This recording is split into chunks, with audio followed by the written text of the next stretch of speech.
Welcome to the Week in Review at the Nebraska Department of Education. I'm David Jesperson, Public Information Officer for NDE. Thank you so much for watching this brief update. The goal over the next few minutes is to fill you in on some of the news, notes, and events that happened this week involving NDE. We'll start with the big news. U.S. Secretary of Education Betsy DeVos paid a visit to Nebraska as part of her six-state Rethink School tour. The Secretary was looking to highlight schools and programs that were creative and innovative in their styles of learning, and there were plenty of examples to show right here. Secretary DeVos started at Midland University's Omaha campus, where she was greeted by Commissioner Blumstedt and then visited a unique coding class that helps get students into the workforce where they're most needed.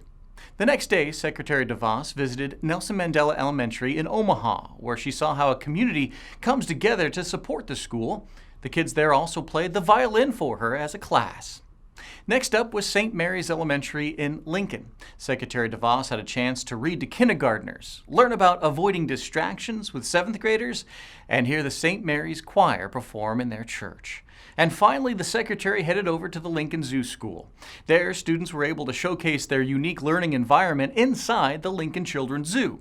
Secretary DeVos toured the zoo, sat in on a roundtable discussion with students, and had a chance to interact with some of the animals.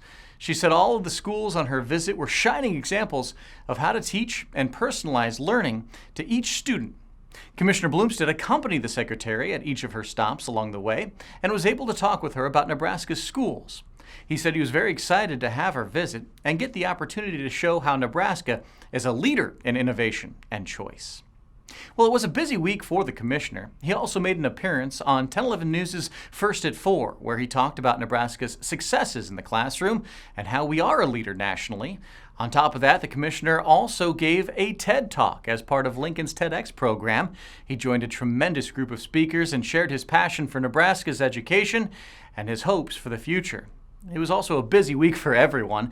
2 NDE staff members were recognized at the state's Wellness Award luncheon. Rhonda Wisdom was honored with the Wellness Employee Inspiration Award for her perseverance on the lifelong journey to well-being. And Nathan Holtz was recognized as a wellness champion for hosting health education presentations with healthy lunches. Meanwhile, staff from NDE joined staff from Nebraska's ESUs at a conference in Omaha that discussed a wide range of topics from innovation grants to being future ready. And education was directly in the spotlight this week in the legislature as well. The Education Committee held a hearing to learn more about how Nebraska schools use substitute teachers.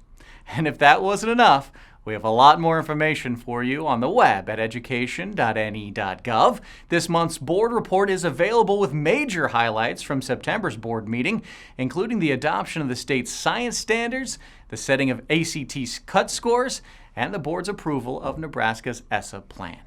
Thank you so much for tuning into this Week in Review. We'll see you next week with the latest news from NDE.